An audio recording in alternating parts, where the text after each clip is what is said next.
Hello, पिछले class में मैं आप लोगों को एक क्वेश्चन दिया था, रेक्टेंगुलर प्लेट का मोमेंट ऑफ इनर्शिया की आप लोग नहीं हो पाया। रेक्टेंगुलर प्लेट का मोमेंट ऑफ इनर्शिया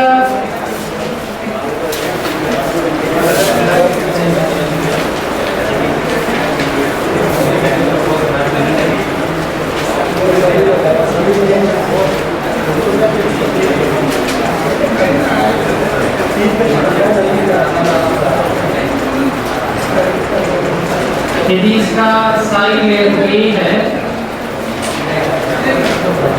ए और बी है, तो आप लोगों को बताना था कि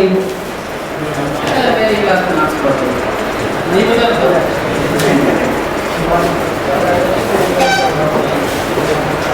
बाकी को आंसर नहीं कर रहे थे क्या? मैं पास में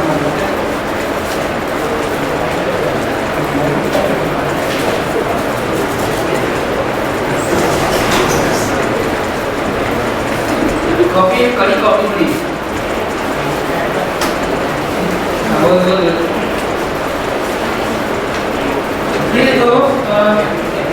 यदि जनरली इस बार चीजें तो होती नहीं होंगी, जनरल तो केस वैसे रेक्टेंगुलर प्लेट ही है। यदि इसको इसके अबाउट रोटेट करा जाए, इसके अबाउट ये वाला तो हम लोग देखेंगे, ये वाला, लेकिन इसके अबाउट रोटेट कराया जाए ऐसे तो काइनेटिक एनर्जी, एंगुलर मोमेंटम ऐसे पूछा जाए, या फोर्स लगाया तो टॉर्क पूछा जाए इसके अबाउट, तो आपको ये करना पड़ेगा है। तो आज मोमेंटम इनर्शिया की लास्ट क्लास है, मोमेंटम इनर्शिया का 4 क्लास बहुत है, तो जितना भी मैक्सिमम पॉसिबल है थोड़ा लेके खत्म हो जाएगा। और मैं लगता है कि मोमेंटम में से एक बड़ा पार्ट था, क्योंकि इसके बिना तो हम लोग रोटेशन में कुछ कर ही नहीं सकते थे। और मोमेंटम में से आज के बाद आपका बचेगा भी नहीं, यदि आप अच्छे से ध्यान दिए होंगे तो, आज ध्यान दीजिए तो किसके वो मोमेंटम इनर्शिया बना है। तो इसका मतलब ये है कि यदि इसका मास a होगा तो इसको 2 ट्रायंगुलर प्लेट की तरह कंसीडर कर सकते हैं। एक ये वाला part, this one and this one, मास कितना होगा m/2 ना। यदि हम लोग ट्रायंगुलर प्लेट का निकाल लें तो हम लोग इसका बता सकते हैं, एक का निकाल के 2 गुना कर लेंगे क्योंकि सिमेट्रिकल है। तो इससे पहले कि हम लोग ये बताएं, वैसे कहिए तो आंसर मैं बता देता हूँ, उसके बाद फिर से करते हैं ना। आंसर मैं बता देता हूँ, ये परपेंडिकुलर लाइन है, ये L है, तो इसके अबाउट मोमेंट ऑफ इनर्शिया होता है m a square b square by 6 a square b square, जिसको ये मैं कहूँगी बाकी ये है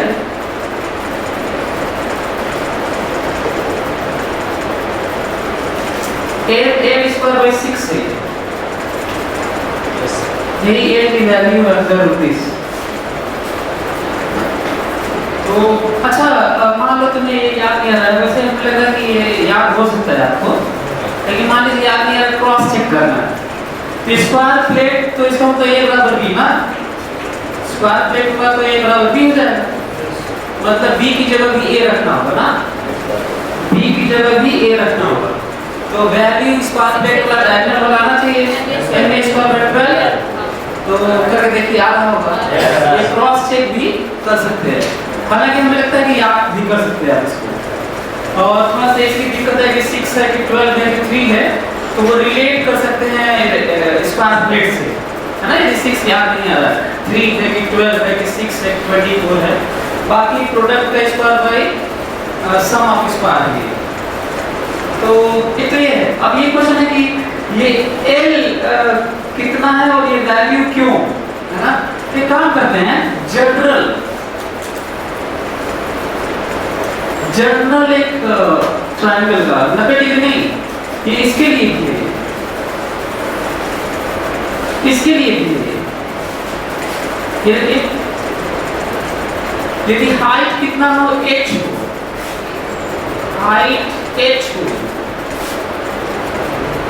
और हाइट h हो, तो इसके अबाउट यदि रोटेशन की बात हो तो I की वैल्यू होती है, मास एम है पूरा, फ्रेम नहीं है, तो mh स्क्वायर बाई 6 होता है। यहाँ पे भी इसके रोटेशन की बात हो, रोटेशन की बात हो तो I होता है mh स्क्वायर बाई 6। ये जो साइड लेंथ है वो आता ही नहीं है, क्यों ले ही आया यहाँ, ये देखिए बाहर है, खाली है, तो भी इसके और कितना आएगा, I mh स्क्वायर बाई 6।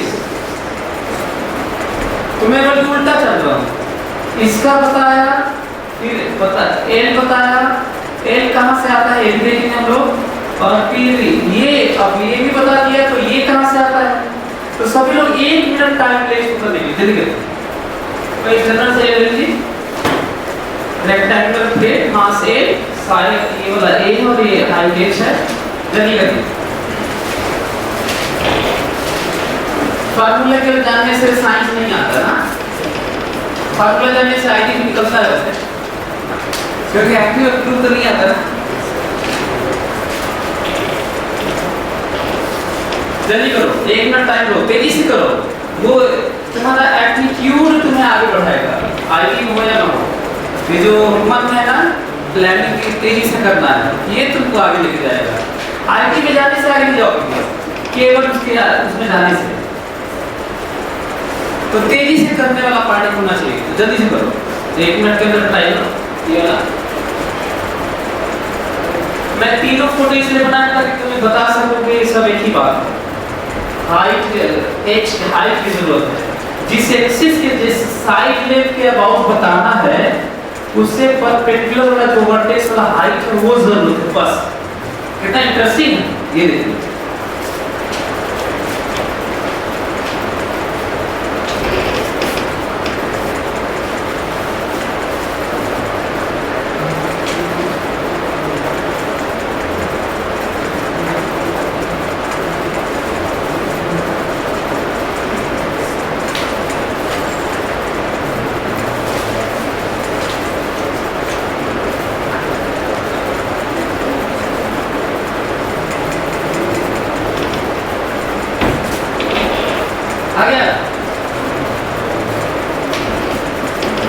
चलो मैं करता हूँ। तो इसके लिए मैं ये करता हूँ, इसके अबाउट बताना है तो मैं x दूरी पे यहाँ से, और इसलिए इधर से भी ले सकता था, इधर से इसलिए ले रहा हूँ कि मोमेंट ऑफ इनर्शिया में यही आएगा दूरी।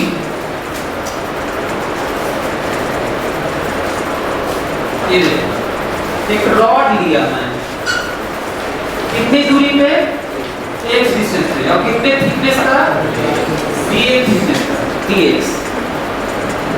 तो बताओ इस रॉड का सारा मास कितनी दूरी पे है, x दूरी पे। तो बताओ इस रॉड का मोमेंट ऑफ इनर्शिया इसके अबाउट कितना होगा, dm into x square by dm into x square, बस। सारा मास तो x दूरी पे ही है, तो dm into x square, dm into x square, dm into x square, dm into सब दूरी x है, तो वो ठीक है, dm into x स्क्वायर। देखो ये पॉइंट है। अच्छा आप ऐसे कर सकते थे कि नहीं, ऐसे रॉड, ऐसे भी कर सकते, ऐसे रॉड कर सकते थे कि नहीं, ऐसे भी कर सकते, लेकिन सब कठिन कर रहे हैं आप, ये ज्यादा अच्छा लगा। तो हालांकि आप सही करें तो कैसे भी आएगा, लेकिन ज्यादा अच्छा है कि आप आसान वाला खोजिए ना। चलिए लिखता हूँ, आई about this D I rod, D I rod, D I rod, कितने रॉड, कितना है, डी आई रॉड होगा क्या लिखा, डी एम मास है इसका, बताओ क्या लिखा, डी एम इंटू एक्स पर ठीक लिखा होगा, हाँ, डी एम इंटू एक्स पर। चलो अब डी एम रखते हैं, डी एम मतलब मास पर एरिया इंटू एरिया ना, तो मास पर एरिया, इसका एरिया कितना दे दो, एम बाई एरिया ना, एम बाई एरिया, एरिया कितना होगा,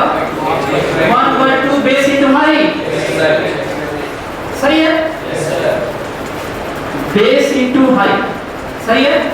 लेकिन ये तो मास पर यूनिट एरिया मल्टीप्लाई करना है। तो बताओ ये लंबाई कितनी है? ये थोड़ा हो सकता है आप लोगों को मुश्किल हो, लेकिन मैं छोटे में निकालूंगा। आप लोग बता सकते हैं क्या छोटे में? कैसे?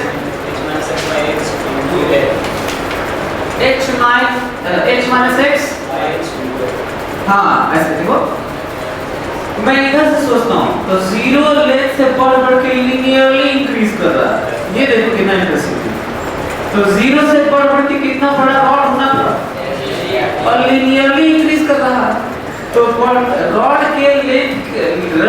का लेंथ बढ़ने का रेट है a, जीरो से a बढ़ा है तो a, अब बाई कितने लेंथ में बढ़ा है? h। तो बढ़ने का रेट कितना हुआ? a बाई h, क्योंकि जीरो से बढ़ा था ना। अच्छा मैं कुछ और से बढ़ता तो वो वाला माइनस करना, a माइनस b करना पड़ता, लेकिन क्योंकि जीरो से बढ़ रहा था तो जीरो से बढ़ के a हुआ। देखो जीरो से बढ़ के कितना बड़ा पॉइंट हुआ? तो कितना जीरो से बढ़ा है तो डेल्टा बढ़ा कितना हुआ? a ही हुआ, a माइनस जीरो।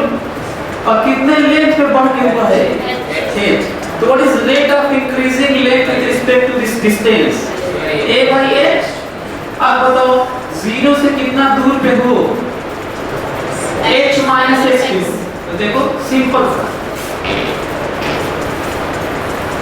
ये वैल्यू है जो एरिया लिखना है, लेंथ है a by h into h minus x into dx।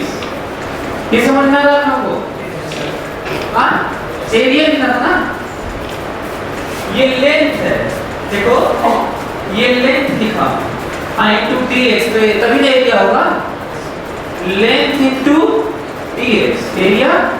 तो dx तो दिखाओ चौड़ाई, लंबाई बड़े चौड़ाई नहीं हो तो चौड़ाई तो dx है, लेकिन लंबाई कितना पड़ेगा ना? कितना लंबाई है तो इतना इतना, dx तो चौड़ाई है, ये लंबाई है। लंबाई कैसे निकालना समझ में आ रहा है आपको?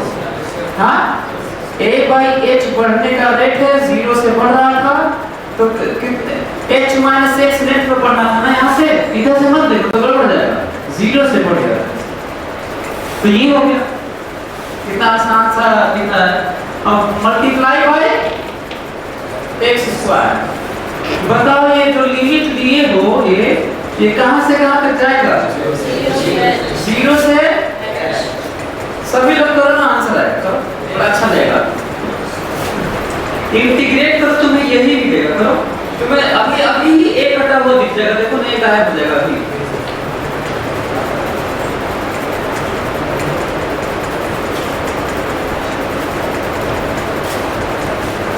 Mass per unit area multiplied by area. This is mass of the differential rod into x square। ये x square वो है जो ये वाला, ये d इतना बड़ा dm है।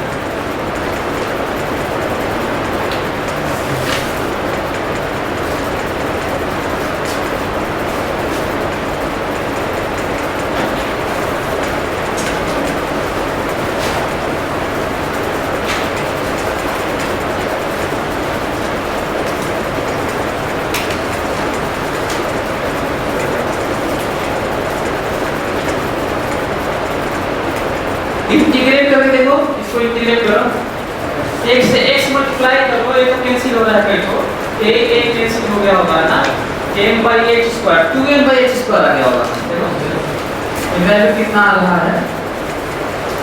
2m by h square, a cancel, 2 ऊपर चला गया, बच गया 0 to h और x स्क्वायर मल्टीप्लाई कर लिया, सो x square sorry x square dx minus x cube dx।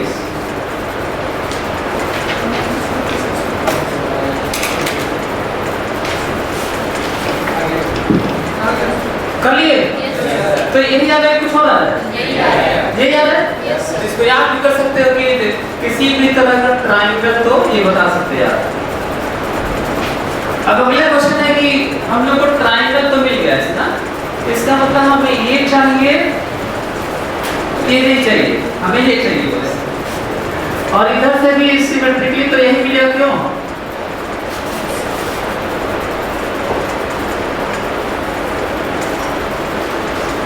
यदि एक भी होगा सिमेट्रिकली, तो यदि हम लोग को इसको बताना पड़ा तो वो कैसे निकालेंगे? देखो ये हम लोग कर चुके हैं, इसलिए यूज कर लेता है इसका। देखो तो आई, यदि पूरे रेक्टेंगुलर प्लेट का मास m है, तो मैं इतने का लिखूं, इतने का, हाँ चलो तो इस ट्राइंगल का इसी के अबाउट निकाले हैं हम लोग, तो हाइट m है, तो कितना लिखूं? मास होगा इसका, रेक्टेंगुलर प्लेट का मास m है, तो इसका तो आधा ही होगा ना, तो क्या लिखूं बताओ? m a² / 6, सही है?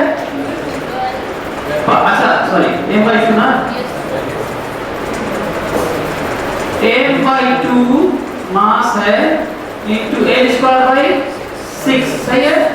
अच्छा, जितना मोमेंट ऑफ इनर्शिया इधर का होगा उतना ही इधर का भी लग रहा है, क्योंकि डायरेक्शन तो होता नहीं है, इसमें तो अरेंजमेंट ही होता है। तो जिस तरह का अरेंजमेंट इधर दिख रहा है उतना ही अरेंजमेंट इधर दिख रहा है, तो into 2 दोनों प्लेट का मिलाकर कितना हो गया? a/6। अब अगला हम लोग का टारगेट क्या है? a और b दिया गया है, तो हम लोग अपने से मानेंगे। देखता हूँ एक मिनट में कितने लोग a निकाल पाते हैं। ये बहुत अच्छा क्वेश्चन है कि एक रेक्टेंगुलर प्लेट जिसका साइड लेंथ a और b हो, तो किसी वर्टेक्स से डायगोनल पे परपेंडिकुलर डिस्टेंस कितना होता है? डिस्टेंस डायगोनल का डिस्टेंस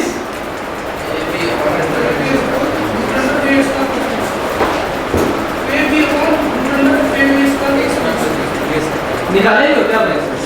किसने अभी निकाले? कैसे निकाले यार?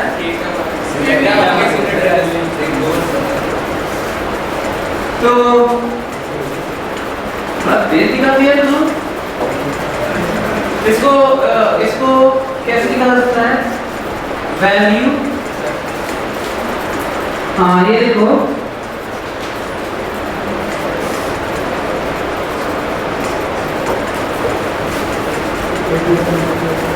ये थीटा है, ये थीटा है, तो ये 90 मास थीटा है, और ये 90 मास थीटा है, तो ये थीटा है, ठीक है? मैं tan थीटा लिखने जा रहा हूँ ना, tan थीटा लिखने जा रहा हूँ, तो tan थीटा 30/30 होगा, तो ये कितना होगा? √a² - a²।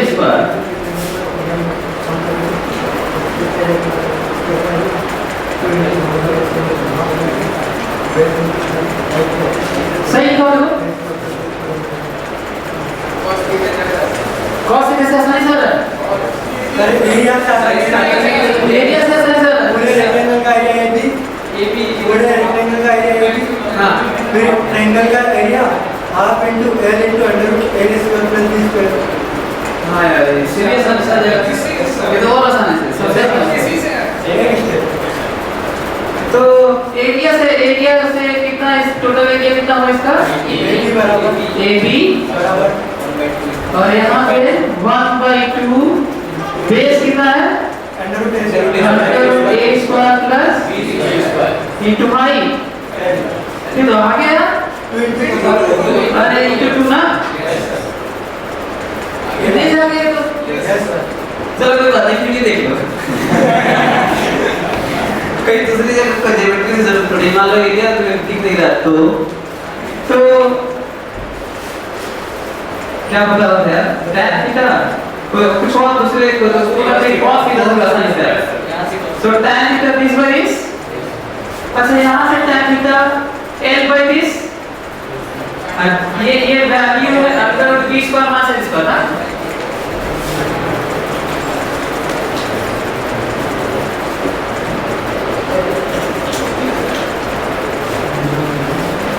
ठीक है? स्क्वायर में लेते हैं,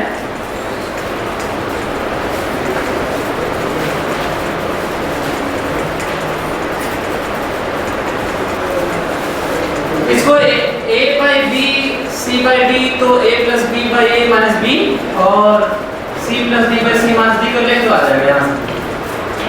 अच्छा tan थीटा समझ में आया? ये tan थीटा लिखा है।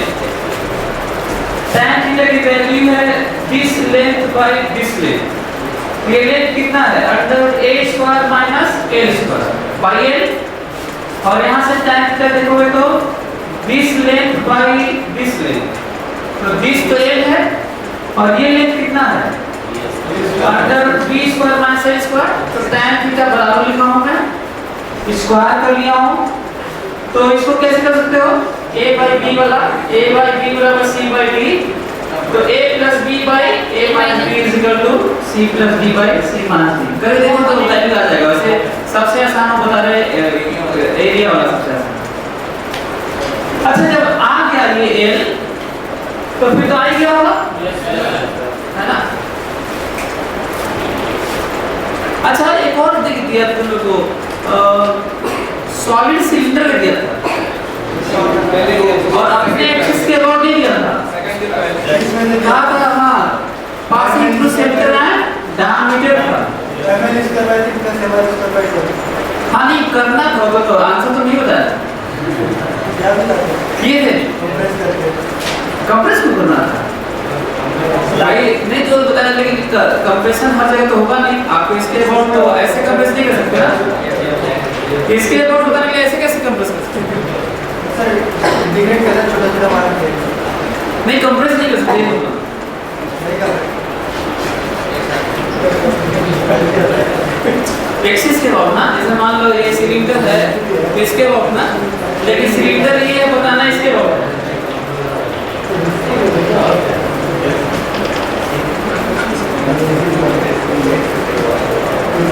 हम लोग कर सकते हैं। आंसर तो बता ही दिया ना, आंसर याद कर देना आपको।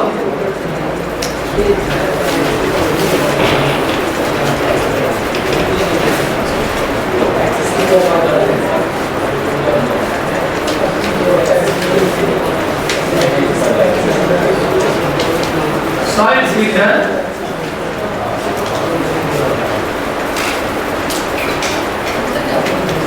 और इसके अबाउट तो हम लोग जानते हैं मास m है, रेडियस r है, लेंथ l है। तो इसके अबाउट जानते हैं कितना है यार? m/2 है क्योंकि इसके अबाउट एक्सटेंड करिए चाहे कंप्रेस करने कोई फर्क नहीं पड़ता। लेकिन इसके अबाउट यदि बताना पड़े आपको, मतलब आपको सिलेंडर को ऐसे घुमाना है। अच्छा सिलेंडर को ऐसे घुमाना है तब तो m/2 ना, यदि ऐसे घुमाना पड़ा आपको तो फिर निकालना पड़ेगा। और उसकी वैल्यू थी आपको याद होगा m/2/4 प्लस m/2/12। याद कैसे करें बताएं आपको? यदि इसको हम लोग रेडियस 0 कर दें तो रॉड बन जाएगा। रेडियस 0 कर दें क्या बन जाएगा? तो वैल्यू कितनी अच्छी है? तो रेडियस 0 कर दें तो ये आना चाहिए। ठीक है आजा। अच्छा मान लो इसका लेंथ 0 कर दें तो डिस्क हो जाएगा। लेंथ 0 कर देंगे तो और डायमीटर हो जाएगा डिस्क का। तो क्या आना चाहिए? तो वो भी देख लेते हैं। लेंथ 0 कर लेते हैं। जैसे क्रॉस चेक भी कर सकते हो, लेकिन ये है ये तो क्रॉस चेक केवल ना। अब ये अब तक क्रॉस चेक ना जब वैल्यू मालूम है, ऐसे सपना तो देखोगे नहीं। तो करना क्या होगा, कैसे करेंगे आप बताइए? इसके अबाउट निकालेंगे। इसके अबाउट निकालने के लिए क्या करेंगे? सेंटर से पास करें और परपेंडिकुलर टू लेंगे। मान लेंगे और उसका x पे dx मानना होगा। क्या करना होगा आपको? x पे dx मानना होगा।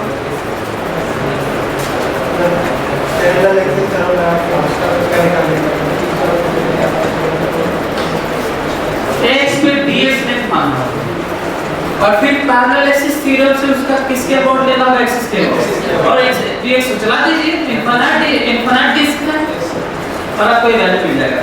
तो इधर से कर लीजिएगा। अब उतना कठिन कर लें तो ये तो आसानी है। तो इसको घर पे कर लीजिएगा, टाइटल लिख दीजिए और घर पे इसको कर।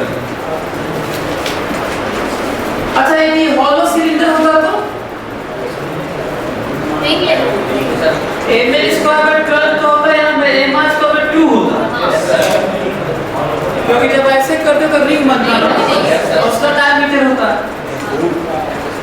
अच्छा मान लीजिए इसका क्रॉस सेक्शन, सिलेंडर इसका क्रॉस सेक्शन, सिलेंडर नहीं पाइप है जिसका क्रॉस सेक्शन स्क्वायर है, ऐसा ऐसा पाइप है और अंदर में ऐसे, तो उसका मोमेंट हमने कैसे होगा?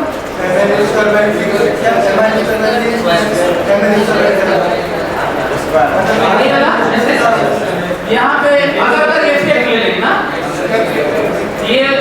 ये वाला वैल्यू ml स्क्वायर लेंथ और ml स्क्वायर का 12 होगा, क्योंकि यदि हम साइड क्रॉस सेक्शन वाला 0 ले लें तो रॉड बनेगा वो भी।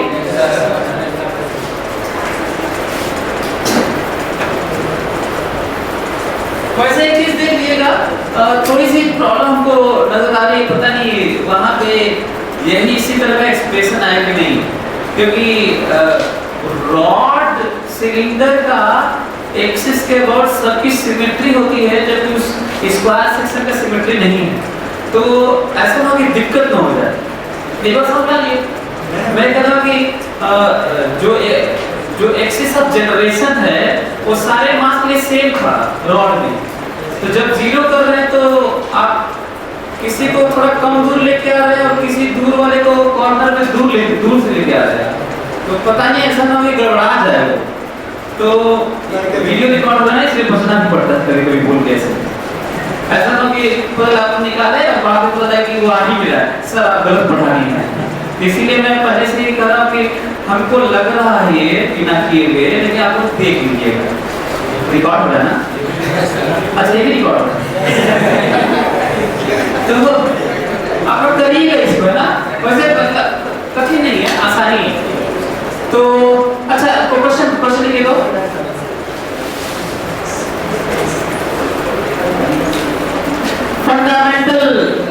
फंडामेंटल लिख जाते हैं, देखते हैं कि आप लोग इसको बता पाते हैं कि नहीं ना। एक ट्रायंगुलर प्लेट है 3, 4, 5 है और वर्टेक्स A, B, C है। Write down order of inequality order of moment of inertia about AB, BC and CA.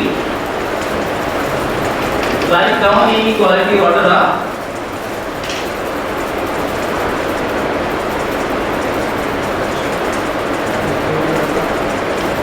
write the inequality order of moment of inertia about AB,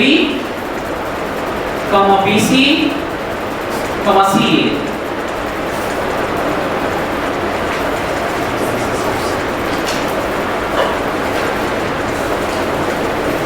किसके about सबसे ज्यादा था? BC के about कैसे? अच्छा अभी तारे तो पता लगे तुम लोग को, इसीलिए तो बता नहीं, माना नहीं जानते हो तो माना कि आपको नहीं मालूम है, यदि आपको नहीं मालूम है तो मोमेंट ऑफ इनर्शिया की फंडामेंटल जाना होगा ना, तो देखते हैं इसके अबाउट देखना है, इसके अबाउट देखना है और इसके अबाउट देखना है। तो ये देखो इसके अबाउट देखते हैं तो मास उतना ही है और ज्यादा दूर तक स्प्रेड आउट है, मतलब जो सबसे ज्यादा छोटा सा मास है DM से मिलकर वो सबसे ज्यादा दूर 4 पे है, बाकी सब 5 में है, ठीक है, लेकिन कितने दूर तक है? 4 तक। हाँ अच्छा इसके अबाउट देखेंगे तो मैक्सिमम कितना दूरी तक है? 3 तक, मैक्सिमम दूरी 3 तक, बाकी सब 5 में ठीक है लेकिन मैक्सिमम 3 तक है। और इसके अबाउट देखो तो 3 से भी कम, देखो कैसे मैक्सिमम दूरी ये है, तो ये 3 नहीं 3 से भी कम है, तो आइडिया लग गया कि नहीं भाई कितना दूर तक फैला हुआ है, उसी से ना मोमेंट ऑफ इनर्शिया होता है। तो सबसे ज्यादा किसके अबाउट बताओ? BC greater than AB greater than AC। और हम लोग आज जान चुके हैं तो वैल्यू भी तो लिख सकते हैं। इसकी वैल्यू नहीं लिखोगे? इसकी वैल्यू कितना लिखो बताओ? 1/2 1/6 1/6 8 4 का स्क्वायर सही है? 8x²/6 इसका कितना लिखो? AB ना 3 का स्क्वायर इसका कितना लिखो? अच्छा ये वाला तो हम अभी किए हैं a under a² b² y² + b² कर लो 4 का स्क्वायर 3 का स्क्वायर बाय 4 का स्क्वायर प्लस 3 का स्क्वायर। वैल्यू भी बता दिया कि कितना है।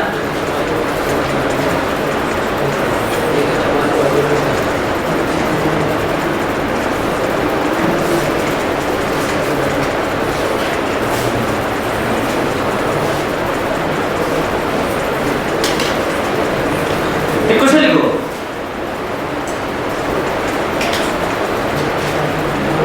और डिस्क का radius r/2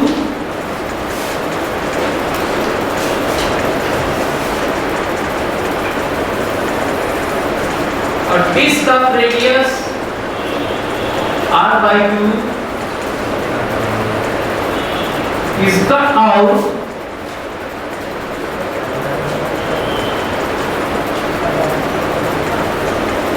from complete disc is cut out from complete disc of mass and radius r।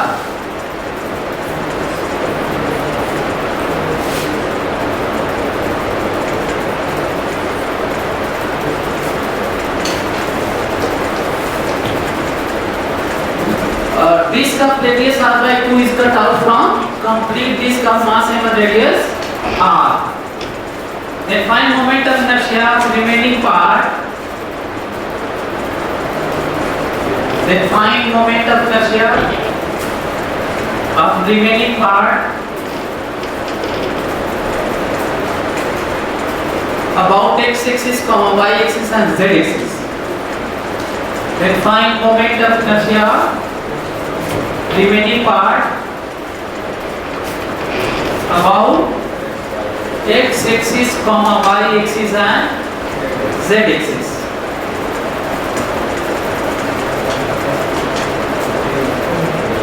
बताइए।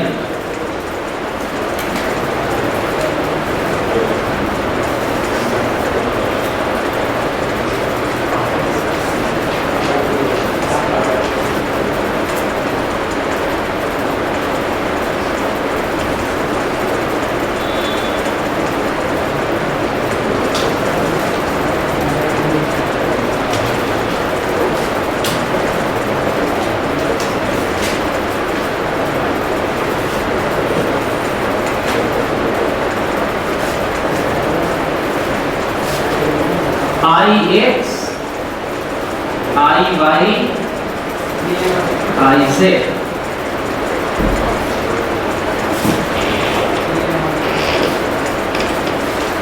अच्छा दोनों क्वेश्चन में अंतर है। कौन कौन से क्वेश्चन में अंतर है? यदि रिमेनिंग पार्ट को मैं m दे दूं तो अलग आंसर है और कंप्लीट m है तो ये m से कम है। तो मैं जो दिया वो कंप्लीट m है। सेंटर ऑफ मास में तो फर्क नहीं पड़ता, लेकिन इसमें फर्क पड़ता है क्योंकि सेंटर ऑफ मास में मास नहीं आता ना तो पोजीशन आता है। इसमें तो मास भी आता है तो दिक्कत हो जाएगा, तो इसका ख्याल रखिएगा। और इलेक्ट्रोस्टैटिक में इस तरह की बात होती है, पता नहीं बचा हुआ चार्ज क्यों दिया है कि कंप्लीट चार्ज क्यों था उसमें से निकाल दिया गया है। तो चलिए ध्यान रखिए कंप्लीट का एम है, ठीक है।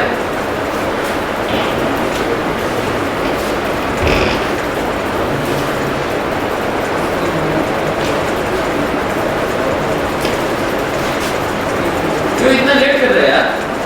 कितने लोग आ गया? पहला IX है, IX 15 m²/64। चलिए करते हैं, देखते हैं। आइए से टुकड़ लेता हूँ तो फिर दो आप करिएगा। मैं आपको बता दूं, ध्यान से सुनो। फिर से इस तरह की बात एडवांस में आईटी वाईफाई का भी आ चुका है। मैग्नेटिज्म में सिलिंड्रिकल होल बना के वायर का मैग्नेटिज्म पूछा जा चुका है। इलेक्ट्रोस्टैटिक में 3 बार आ चुका है। सेंटर ऑफ मास में आ चुका है, मोमेंट ऑफ इनर्शिया में आ चुका है, ग्रेविटेशन में आ चुका है, रोटेशन में भी। तो कितना इंपॉर्टेंट है ये इमेजिन कर सकते हैं आप। और जनरली जब 1/r का एक्सप्रेशन होता है 1/r स्क्वायर का होता है, फोर्स में 1/r स्क्वायर का होता है। तो आप सेंटर ऑफ चार्ज और सेंटर ऑफ मास से काम कर ही नहीं सकते आप, जब तो एक पॉइंट है। तो मोमेंट ऑफ इनर्शिया में प्रोपोर्शनली r स्क्वायर होता है। यहाँ भी सेंटर ऑफ मास से काम नहीं चलेगा आपका। इस तरीके की वाइब्रेशन मान लें, हालांकि परपेंडिकुलर पैरेलल एक्सिस थ्योरम तो सर्किल ही होल्ड करता है, लेकिन आप आईसीएम कैसे निकाल देंगे आप? अगर सेंटर से पास करता हुआ एक खाली जगह तो आईसीएम कैसे निकालोगे? तो सबसे अच्छा तरीका है इस तरह के क्वेश्चन को डील करने का। किसी भी चैप्टर में क्या करोगे? Complete minus this her with formula 1/r square ऐसे कुछ ना। ग्रेविटेशनल फोर्स में भी ध्यान रखना, पोटेंशियल एनर्जी में भी। तो करता हूं, मान लेते हैं कंप्लीट है, मान लेते हैं क्या है? तो बताओ x के व्हाट मोमेंट ऑफ इनर्शिया होता है? डायमीटर है ना ये, तो कितना है? a माइनस का 4 ना, 2 नहीं 4, 2 इसके व्हाट 20 का moment of inertia a minus का 2 अपने एक्सिस के व्हाट, एक्सिस ऑफ जनरेशन के व्हाट, जनरेटिंग एक्सिस। तो ये वाला ये इसके व्हाट a माइनस का 4 होता है। अच्छा ये वाला माइनस कर लेता, बताओ कितना मास है ये वोल्ट वाला? m/4 है, लेकिन मोमेंट ऑफ इनर्शिया माइनस करना है, फोर्स में से फोर्स माइनस करना है डायरेक्शन के साथ, फोर्स में से फोर्स माइनस करना है, पोटेंशियल एनर्जी में से पोटेंशियल एनर्जी माइनस करना है, पोटेंशियल में से पोटेंशियल माइनस करना है, फील्ड में से फील्ड माइनस करना है डायरेक्शन के साथ। ये बड़ा इंपॉर्टेंट है डायरेक्शन, ध्यान रखना। तो मोमेंट ऑफ इनर्शिया माइनस करना है, तो कितना मोमेंट ऑफ इनर्शिया? तो अच्छा ये भी ध्यान रखना है कि इसी के अबाउट माइनस करना है। तो बताओ इसके अबाउट मोमेंट ऑफ इनर्शिया जो माइनस करना कितना बताओ? a r स्क्वायर, जब ये गड़बड़ हो जाता है बाई 4। अरे आंसर कर लीजिए, m को सही लिखो तो a/4 है ये वाला पार्ट। रेडियस को जल्दी करने में गलती लिख देते हैं, r/2 है और /4 कितना हो बताओ? 15 a/2/64। अब इतना जानने के बाद फटाक से y एक्सिस के ऊपर बताओ जल्दी। 11 a/2/64, बाकी लोग जल्दी से करो। अच्छा ix प्लस iy पर हमारे से है इसमें, हाँ नहीं है? अच्छा देख रहा है ये, कर रुकिए जोड़ के देखते हैं, जोड़ के नहीं देखना, ठीक है? ऐसे ही बताना है कि होल्ड करेगा कि नहीं। होल्ड कर रहा है। हाँ तो जोड़ के देख रहे हो, जोड़ के नहीं देखना, ठीक है? ऐसे बताना है, लिख करिए टूटी बॉडी तो होल्ड तो करेगा ही।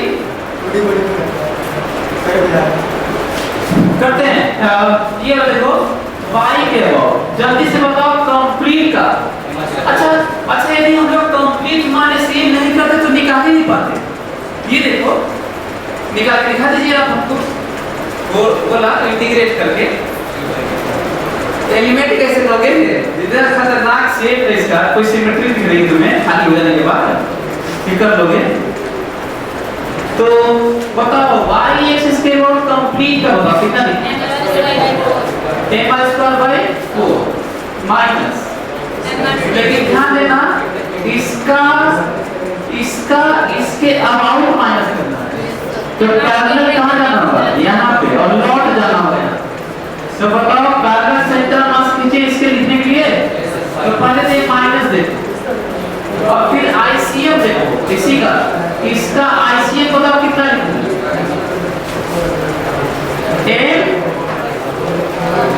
m r स्क्वायर बाई 4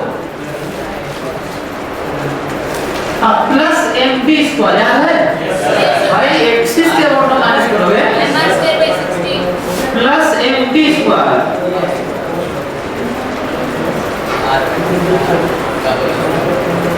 कितना है बताओ? 11 एम आर स्क्वायर बाई 60। जल्दी से जेड बताओ, दोनों को जोड़ दोगे कितना हुआ? 13 बाई 32। दोनों को जोड़ लो 26 बटे 64।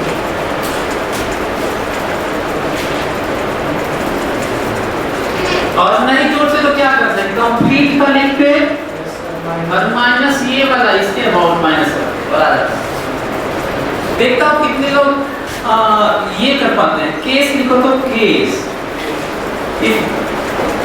if remaining part is of mass m, if remaining part is of mass m, अब बताओ, देखता हूँ कितने लोग बता पाते हैं। ये जो स्ट्रक्चर दिख रहा है काटने पीटने के बाद, इसका मास m है। पिछले वाले में तो इसका मास 3m/4 था। पिछले वाले में क्या था? 3m/4 था। इस बार इसी को जो दिख रहा है स्ट्रक्चर कटने के बाद उसको m दिया। केस लिखो जल्दी से।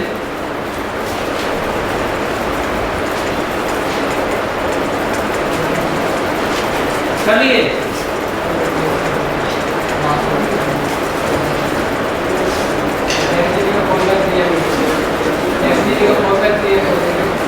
अच्छा, कर m की जगह 4m/3 रख देंगे।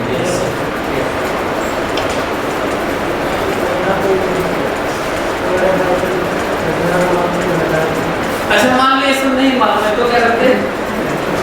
ठीक है, नहीं मालूम है वैल्यू नहीं मालूम तो कन्वर्ट करते हैं टोटल मास में, टोटल मास से रख के फिर कंप्लीट माइनस ग्रेविटी करते हैं ना होल ऐसे। जैसे देखो मान लेते हैं कि ये वो नहीं मालूम है, आप तो रिप्लेस कर देंगे आपके सामने तो सब्स्टिट्यूट कर लेंगे, लेकिन मान लेते हैं नहीं मालूम है तो क्या करते हो पता? ध्यान से देखो, कहा जा रहा है कि ये m है, बचा हुआ m है, तो जानते हो ये इसका ये कितना, इसका ये कितना गुना होगा? 3 गुना होगा और कंप्लीट वाला 4 गुना होगा। इसका कंप्लीट कितना गुना है? इसका कितना गुना कंप्लीट है? और ये वाला कितना गुना है? ये याद रखिए। और कंप्लीट का ये कितना है? 5/4। कंप्लीट का ये कितना है? और ये कितना है? 3/4। तो ये याद रखिए ताकि जल्दी से कर सकें आप। ठीक है, तो यदि ये m है तो ये कितना है? m/3 है। ये वाला ये कितना है? तो कंप्लीट कितना हो बताओ? m + m/3 ना। ध्यान से तो समझो, मैं कह रहा हूँ ये m है तो ये तीसरा भाग है इसका। जल्दी जो कई लोग चौथा भाग कर देते हैं, हाँ तो नहीं तीसरा है भाई। इसका ये 3 गुना कंप्लीट 4 गुना होता है, ध्यान रखना। तो जल्दी से बताओ कंप्लीट के कितना लिखूं?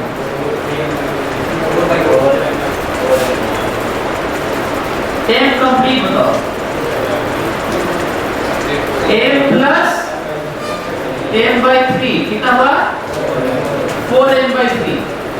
सही है। तो बताओ ये हम लोग कंप्लीट का ही तो एक था ये, तो m की जगह आप रिप्लेस कर लेना। एक तो ये, और मान लेते हैं कि तुमको नहीं मालूम है ना ये वाला रिप्लेस करने वाला, तो क्या करोगे? कंप्लीट वाला लिखो और ये वाला माइनस वाला निकल लेना, विकल्प से क्या यही करोगे। तो यहाँ पे m की जगह क्या लिखोगे? कंप्लीट वाला 4m/3 से शुरू करोगे, उसमें से माइनस करोगे जो आएगा। तो ये थोड़ा ध्यान रखना ये वाला।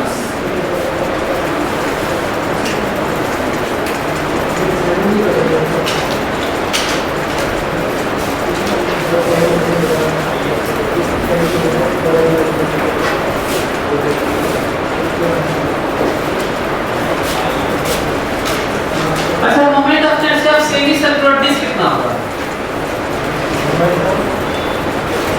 Moment of inertia of semi circular disc जल्दी बताओ। अच्छा किसी को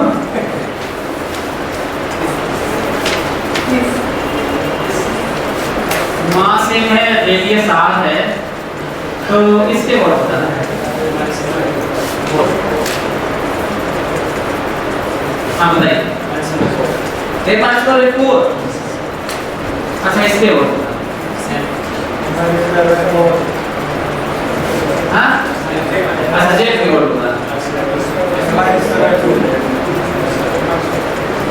यदि इस वाले सेमी सर्कुलर डिस्क का मास m है तो फोटो में जो दिख रहा है x के बहुत बताना है, y के बहुत बताना है, z के बहुत बताना है। तो बताता हूँ, देखो i x बताना है, i y बताना है और i z बताना है ना। जो सेमी सर्कुलर डिस्क का मास है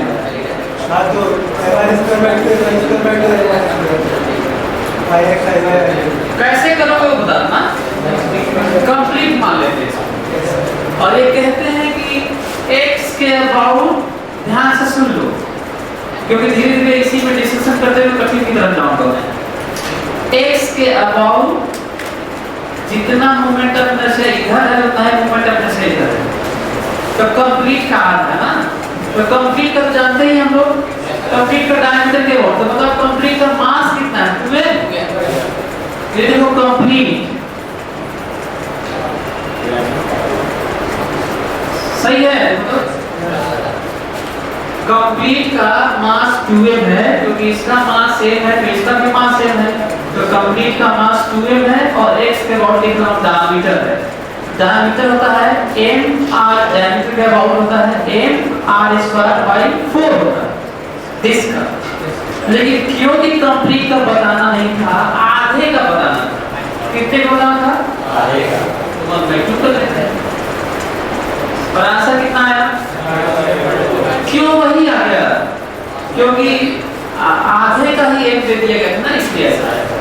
ठीक है, सिमिलरली वाई वाला का ध्यान से कुछ लोग इसको थोड़ा कम समझ सकते हैं। यदि इसको ऐसे कर दो तो जो दूरी है इससे वो दूरी यहाँ भी ऐसे ही है, मतलब जितना मोमेंट ऑफ इनर्शिया इसका है उतना ही मोमेंट ऑफ इनर्शिया इसका है, y के अबाउट भी, ये ध्यान देना। तो फिर से 2m r² 4 अभी भी डायमीटर है y वाला भी, और क्योंकि आता है फिर अच्छा z के अबाउट बताना। फिर से कंप्लीट अगेन z के अबाउट कितना होगा? 2m r² होगा ना। इस बार डिस्क का अपने एक्सिस के अबाउट इनटू आधे का बताना है ना, तो कितना होगा? सही है। तो ये तो आसान सा हुआ, अब कठिन सा वाला लो।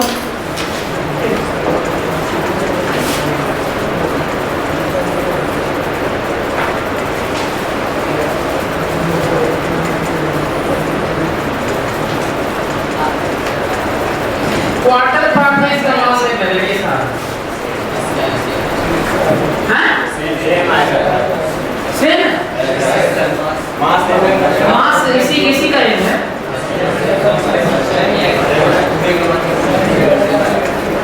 कैसे सेम आएगा? कंप्लीट का क्या करोगे? कहोगे और फिर देखोगे कि x के अबाउट जितना इसका है उतना ही इसका है, उतना ही इसका है, तो कहोगे कि कंप्लीट का ये है, लेकिन चौथाई पार्ट का बताना था। कंप्लीट का फिर से y के अबाउट ये है, चौथाई का बताना था तो ये आएगा, और फिर ये कंप्लीट का ये है, और फिर चौथाई का बताओगे तो ये आएगा z के अबाउट। अब कठिन होने वाला है।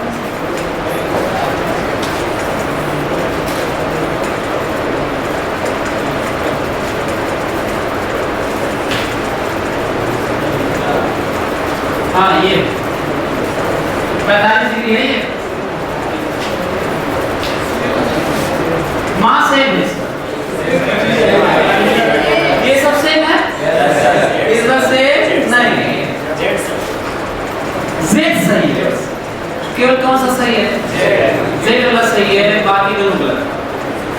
क्यों गलत होता है? ये देखो x वाले के पास मास है और y वाले से दूर मास है। पिछले वाले में सब नहीं था, पिछले वाले सिमेट्री थी, तो क्वार्टर तक सिमेट्री चली। अच्छा लेकिन हाँ जेड के अबाउट अभी भी सिमेट्री है। इसके अबाउट जैसा ये है वैसा ही ये है, वैसा ही ये है, तो ये सब सही है। यदि ऐसे देखा जाए, ऐसे देखा जाए तो बताओ कंप्लीट का कितना मास है? 8 है। जैसे का फोटो बना है, 8 दिया गया है, तो x के अबाउट क्या, z के अबाउट क्या करते हैं? 8 है कंप्लीट का बाई 8 और ये क्या, लेकिन केवल z के अबाउट ऐसा होगा। क्यों z के अबाउट कर पाए? क्योंकि कंप्लीट लेने के बाद क्या है, सभी सिमेट्रिकल है और 8वां भाग बताना था। लेकिन क्या ये x के अबाउट भी कर पाओगे? क्यों नहीं कर पाओगे? क्योंकि सिमेट्री नहीं ना। अच्छा कंप्लीट लिखना सही है, कंप्लीट लिख लो, कहोगे 8 है देख लो। लेकिन जब 1/8 करोगे तो गलती कर लोगे, क्योंकि सारा जो मासेस है सब सही नहीं, सेम नहीं है। कौन कौन सा सेम मालूम है? x के अबाउट ये वाला, ये वाला, ये वाला और ये वाला, 4 तो सेम है, 4 तो सेम है और ये 4 को ज्यादा मोमेंट ऑफ इनर्शिया है। क्यों ज्यादा है समझ में आ रहा है लोगों? अरे यार ये सब दूर है ना, देखो एक से दूर है, ये पास में है और ये सब दूर है, तो बराबर है ही नहीं। तो 4 अलग बराबर है और 4 दूसरा 4 अलग बराबर है, आपको बराबर है ही। सिमिलरली y के अबाउट। अच्छा चलो कम से कम मोमेंट ऑफ इनर्शिया। अच्छा हाँ देखता हूँ कितने लोग होम असाइनमेंट है, देखता हूँ कितने लोग कर के आते हैं। बहुत कर, एक बार हम लोग 5-6 साल पहले बच्चा किया था इलेवेंथ का, देखते तुम लोग कर पाते हैं इसको, ये वाला, क्योंकि ऐसे तो आप नहीं हो पाएगा ये वाला, ऐसे तो होने से रहा। तो ये करिएगा आप लोग घर से, लेकिन कम से कम इतना तो बता ही देता हूँ कि REX इसके लिए REX is less than REY है, ये तो समझ में आया होगा। क्यों? क्योंकि x के पास में और y से दूर है। देख लो, ये भी लिख लो, कम से कम इक्वालिटी तो जान लो। हाँ पर z के अबाउट सही, z के अबाउट सब बराबर।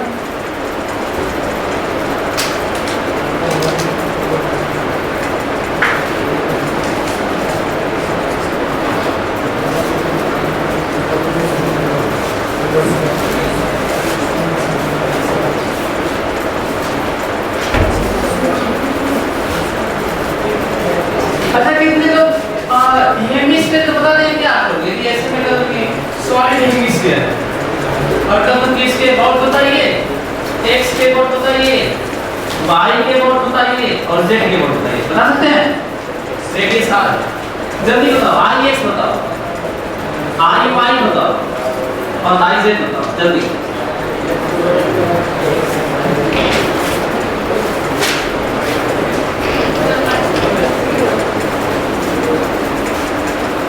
Solid hemisphere, solid hemisphere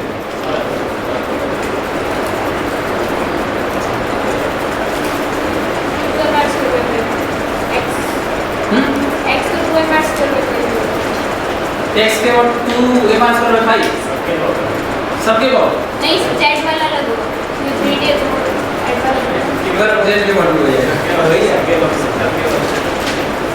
solid sphere ना, तो सब डायमीटर ही है। चलो देखते हैं, फिर से वही मैं कहूंगा आपको, कंप्लीट कर देते हैं ना। आपको नहीं लगता कि x के और जितना ये है उतना ही नीचे है? तो कंप्लीट कर देता हूँ, 2/5 एक की जगह देखो, लेकिन तुम्हें पता है कि आधे का बताना है, हो गया। y के अबाउट भी थोड़ा कम समझ आ सकता है, लेकिन ऐसे करोगे तो भी वो दूरी हुई सब सेम ही है। ऐसे हेमिस्फीयर करो और फिर ऐसे करो, एक बार लग सकता है कि सेम नहीं है, पर सेम है, दूरी जिस तरह का है उसी तरह दूरी इसकी भी है, पर थोड़ा ऐसे है तो ऐसे है।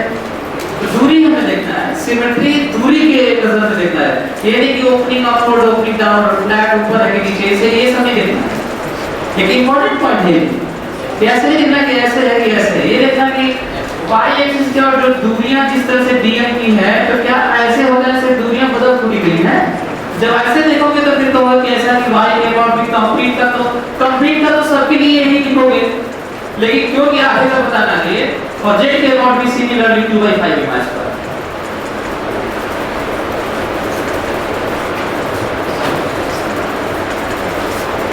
और इसलिए सेम रह गया सॉलिड हेमिस्फीयर का कंप्लीट की तरह इसलिए रह गया क्योंकि ये मास कंप्लीट का मास का m का आधा तो 1/2 हो नहीं रहा है, ये तो हेमिस्फीयर का ही m दे रहा हूँ इसीलिए वही दे रहा है।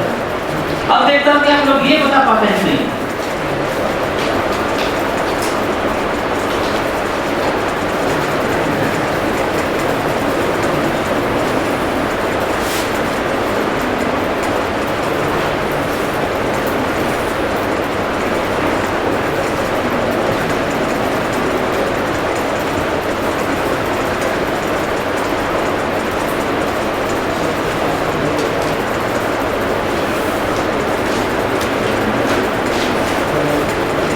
Quarter part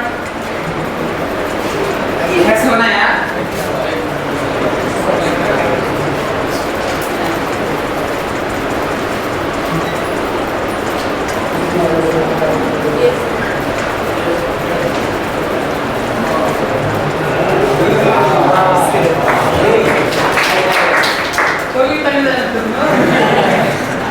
radius are mass m जल्दी तो बताइए x के अबाउट और y के अबाउट z के अबाउट सेम हैं?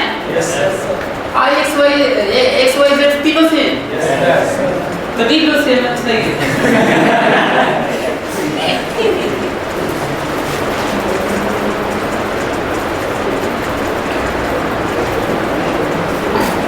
इसके अबाउट भी 2/5 m² है, इसके अबाउट भी 2/5 m² है और z के अबाउट भी 2/5 m² है। This is Ix, Iy, Iz।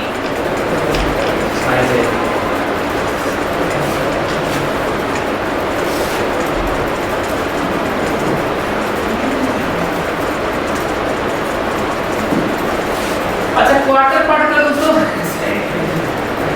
8 part ना क्वार्टर पार्ट है, 8वां भाग ऐसे कर दो तो वही मतलब 20 वाला सोच रहे थे नहीं हो जाएगा। z के अबाउट तो सही है, z के अबाउट तो सही होगा लेकिन एक से y गड़बड़ हो जाएगा। सही है, ठीक है। देखता हूँ ये कितना बहुत कठिन क्वेश्चन पूछने जा रहा हूँ आप लोग से, बहुत ज्यादा कठिन। आपको बताना है इसके about moment of inertia solid hemisphere. जल्दी मास है देखता हूं चलो करते इसका ये किसमें यूज होगा, बहुत कठिन। एक और क्वेश्चन करते हैं, देखते हैं कि आप लोग इसको कर पाते हैं कि नहीं। मान लेते हैं कि ये सॉलिड हेमिस्फीयर है,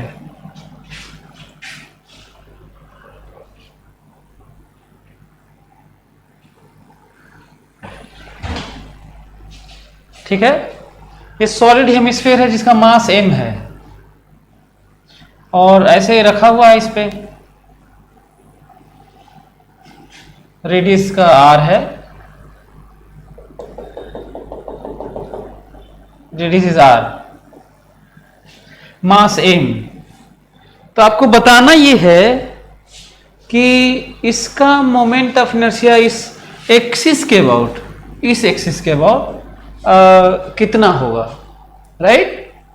सॉलिड हेमिस्फीयर लिख भी देता हूं,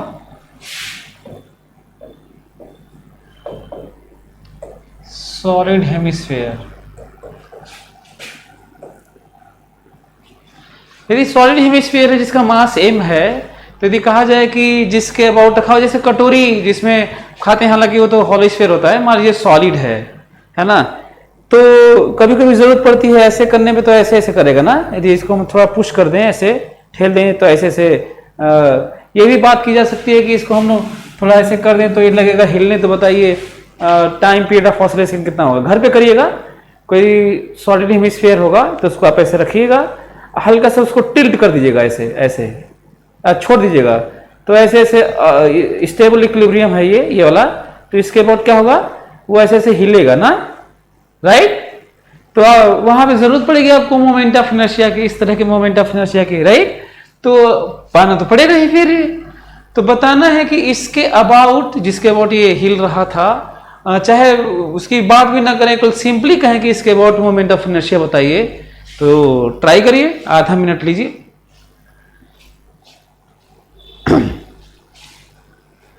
हमें याद है 15 साल पढ़ाते हो गया, लेकिन बच्चों की गलतियां हमें याद है क्या करते हैं।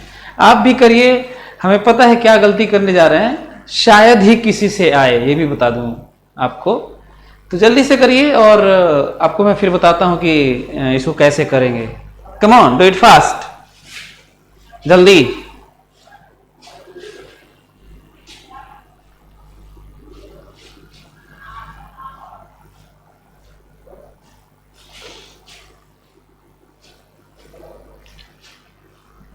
चलिए मैं बताता हूं। आप लोगों से गलती ये हुआ होगा कि आप लोग फटाक से ये वाला जानते होंगे, ये 2/5 mr², आपके दिमाग में आ गया होगा, क्योंकि इससे पहले हम लोग वही सब कर रहे थे। हैबिट कितना कभी कभी खराब भी होता है, मतलब खराब क्या होता है, खराब हैबिट खराब होता है, लेकिन कभी कभी अच्छी हैबिट गलत जगह अप्लाई हो जाए तो खराब ही हो जाता है। तो सोचिए कि फटाक से हम लोग क्या क्या करेंगे, यहाँ पे सोचते हैं कि ये तो 2/, यही कर रहे थे हम लोग, हैबिट में थे अभी आज के दिन। तो ये इसके अबाउट होता है 2/5 mr², और फटाक से mr² प्लस कर देते हैं। गलत है। क्यों गलत है बता देता हूं, क्यों गलत है। देखिए इसको मैं अब इसे दिखा देता हूं। अब क्या कर रहे होंगे आप, यही किए होंगे कि इसके अबाउट निकाले होंगे और प्लस mr² करके जोड़ दिए होंगे, सोच रहे होंगे कि आ गया।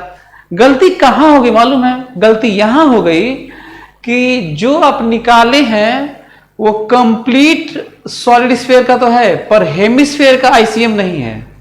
जो आप निकाले हैं वो कंप्लीट सॉलिड स्फीयर का आईसीएम है, जिसमें आईसीएम प्लस md² कहते हैं, पर सॉलिड हेमिस्फीयर का वो आईसीएम नहीं है। और आईसीएम मतलब सेंटर ऑफ मास से पास करते हुए एक्सिस वाला निकालकर ही पैरेलल एक्सिस थ्योरम लगाकर कहीं और पा सकते हैं। Got it. तो क्यों गलत हुआ समझ में आया, ये आईसीएम है नहीं इसका, इसलिए सेंटर ऑफ मास की भी जरूरत पड़ेगी, है ना। और यहां पे 3r/8 नीचे होता है सेंटर ऑफ मास यहां पर। इसका मतलब पहले हमें ये निकालना होगा, राइट, पहले हमें ये निकालना होगा ये आईसीएम है न कि ये आईसीएम है। इसमें कोई दो राय नहीं है कि इसके अबाउट 2/5 mr² ही होगा, कोई दो राय नहीं है इसमें। लेकिन कहीं से भी पैरेलल एक्सिस थ्योरम नहीं लगा सकते, केवल आईसीएम से आप पैरेलल एक्सिस थ्योरम लगा सकते हैं। आज ये सीख लो, तो आज ये सीख लोगे एक क्वेश्चन के थ्रू भी, तो कहीं भी अब गलती मत करना, क्योंकि इससे पहले भी आप गलती किए हैं। और इस क्वेश्चन बहुत शानदार क्वेश्चन है, हमको लगता है कि मोमेंट ऑफ इनर्शिया में ये बेस्ट क्वेश्चन में से आप मैं कह सकता हूं। लंबा नहीं है,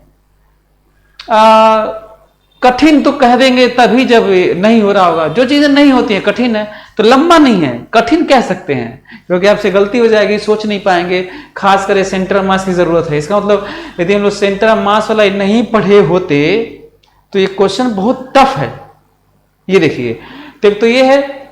दूसरा, हमें तो सेंटर से, जो ये वाला सेंटर है कंप्लीट वाला, तो सेंटर से कितना नीचे, मतलब वर्टेक्स टॉप की तरफ कितना नीचे होता है, ये 3r/8 पर सेंटर ऑफ मास होता है, राइट।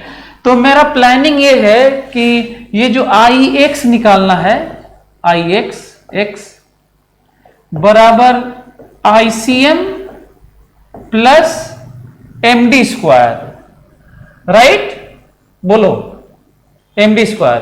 मेरे लिए D है डी की वैल्यू है आर में से 3r/8 घटाओगे तो ये दूरी मिलेगी।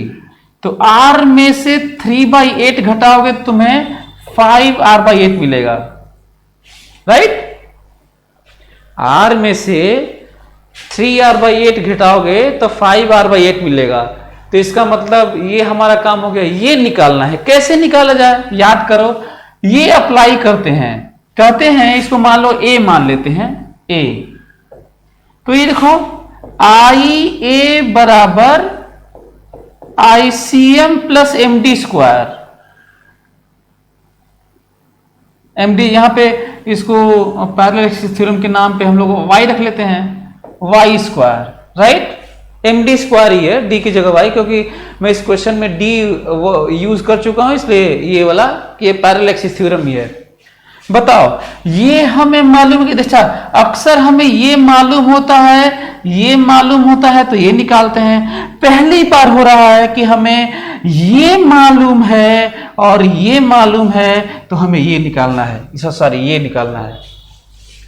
तो क्वेश्चन कैसे कठिन भी बनते हैं, अननोन और अननोन बदल देने से क्वेश्चन कठिन भी बनते हैं। तो चलिए IA हमें मालूम है कि नहीं, ये पढ़ चुके हैं हम लोग। तो 2/5 mr square is equal to ICM plus m। कितना दूरी है ICM से, ये वाली बात हो रही ना। देखो ICM से इतना शिफ्ट होंगे तो ये आएगा ICM plus MD square is this, जिसको हम जानते हैं ICM प्लस MD स्क्वायर। अच्छा ये वाला कैसे हम लोग जानते हैं, याद है ना, ऐसे कंप्लीट करके। तो ICM प्लस MD स्क्वायर जिसको हम जानते हैं, तो ICM प्लस MD स्क्वायर मतलब 3r/8 का स्क्वायर। बोलो क्या अब ICM यहां पे ले जाके नहीं रख सकते हो? तो हो गया, इतना ही, यही करना था हम लोगों को, इतना ही जानना था, हो गया क्वेश्चन कंप्लीट। यदि मैं कहूं कि इसको सॉल्व कर लेते हैं तो ICM कितना होगा बताओ। ICM की वैल्यू होगी, ये वैल्यू देखो 2/5 mr स्क्वायर माइनस ये देखो 9/64 mr स्क्वायर, राइट। अब यहां पे तुम रख लो इसको और यहां पे रख लो तुम इसको, और तुम्हें IXX मिलेगा 13/20 mr स्क्वायर। सही है, ये तो था ना इंटरेस्टिंग क्वेश्चन, है ना। इसकी डिजिट में वैल्यू दे दी जाएगी तो एक और डिजिट में आंसर आ जाएगा। तो इस तरह के क्वेश्चंस को किस तरीके से हम लोग गलती नहीं करेंगे। जब भी हम लोग पैरेलल एक्सिस थ्योरम लगाएंगे, इसमें कंडीशन है कि वो ICM होना चाहिए और पैरेलल कहीं निकालना है, यही कंडीशन है। इसमें 1D 2D 3D नहीं है। और याद करो परपेंडिकुलर एक्सिस थ्योरम में कंडीशन है कि उसमें 2D बॉडी के लिए है, शीट लाइक स्ट्रक्चर के लिए है, लेमिना स्ट्रक्चर के लिए है, और वो भी दोनों एक्सिस परपेंडिकुलर होना चाहिए, उसी प्लेन में होना चाहिए। तो थर्ड परपेंडिकुलर दोनों के परपेंडिकुलर के अबाउट आता है और उनके इंटरसेक्शन पॉइंट से पास करता है, ये कंडीशन है इसमें। तो कृपया कहीं से भी शिफ्ट ना हो जाए, सेंटर ऑफ मास से ही शिफ्ट हो, और यदि वो ना निकल पाए तो कहीं और से निकालिए। तो सोचिए कि सेंटर ऑफ मास वाला यदि हम लोग न जानते तो कितना ये कठिन होता। तो हमें लग रहा है कि आप लोगों को ये समझ में आ गया होगा ये, राइट। अच्छा चलिए अब ये क्वेश्चन देखिए। हमको लगता है कि अब टाइम है कि रेडियस ऑफ जायरेशन पढ़ते हैं, राइट।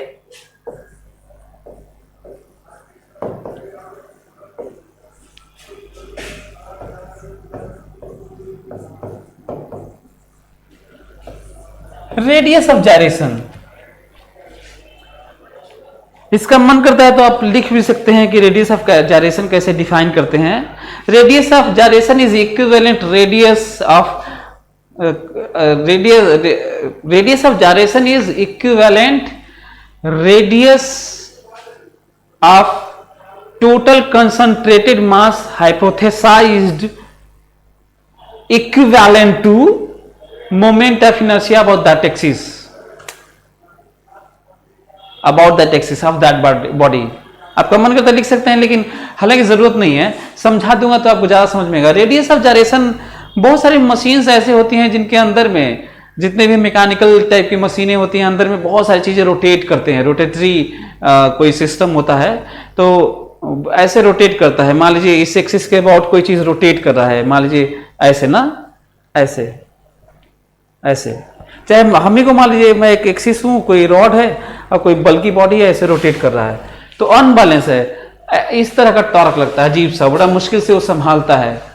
तो क्या करते हैं, किसी भी चीज का ऐसे, यदि मान लीजिए कोई बॉडी है ये, तो इसका इसकी तरफ रेडियस ऑफ इनकी शिफ्टिंग होगी, तो इसके अगेंस्ट में एक हम लोग एक हैवियर उतने ही मास का के दूरी पे, उतने ही मास का के दूरी पे एक काउंटर बैलेंस करने के लिए हम लोग लगा देते हैं, ताकि वाइब्रेशन कम हो और थोड़ा कॉम्पैक्ट हो जाए, वाइब्रेशन कम हो, आवाजें कम आए और बैलेंसिंग हो जाए। यही सेंस है। फिर से सुनो मैं क्या बोल रहा हूं, थोड़ा और यदि ऐसे करके बताऊं तो ज्यादा समझ में आएगा। यदि मैं कहूं कि इस एक्सिस के अबाउट मान लीजिए एक अजीब सा बल्कि बॉडी रोटेट कर रही है ना, कोई सिस्टम है जो ऐसे घूम रहा है, एम मास का है, तो ये इसके कारण एमजी के कारण बड़ा धक्का लगेगा यार, ऐसा लगेगा कि इसको घुमाना है, ऐसे घुमाना है। तो करना यह है कि इतने ही मास का इधर कितनी दूरी पर, इतने ही मास को कितनी दूरी पर इसको एक और मास लगा दे काउंटर बैलेंस करने के लिए, ताकि एंगुलर मोमेंटम भी वही हो, काइनेटिक एनर्जी भी वही हो और बैलेंसिंग भी हो जाए इसकी, ताकि इस तरह का अनबैलेंस न रहे। अब इधर लगाने से थोड़ा बैलेंस टाइप का हो जाएगा, तो उस बॉडी में, उस मशीन में वाइब्रेशन कम हो जाएगा, थोड़ा कॉम्पैक्ट हो जाएगा, है ना, आवाज कम आएगी और चीजें बैलेंस हो जाएंगी। तो हमें लग रहा है कि आपको मेरी बात समझ में आ रही होगी। इसका मतलब सीधी सी बात है, कैसे करेंगे, इतने ही इनर्शिया, ये एंगुलर मोमेंटम सेम हो, काइनेटिक एनर्जी सेम हो और इधर की तरफ ऑपोजिट साइड में बैलेंस की बात हो, तो सिंपल सा जितना मोमेंट ऑफ इनर्शिया आएगा उतना ही मास इनटू के स्क्वायर कर देंगे, आ जाएगा। तो इसका मतलब रेडियस ऑफ जायरेशन पाने के लिए सिंपली क्या करना है, जितना ये मोमेंट ऑफ इनर्शिया आएगा, जितना इसका मोमेंट ऑफ इनर्शिया आएगा, उतने ही मास का कितनी दूरी पर, के दूरी पर पॉइंट मास की तरह रखा जाए।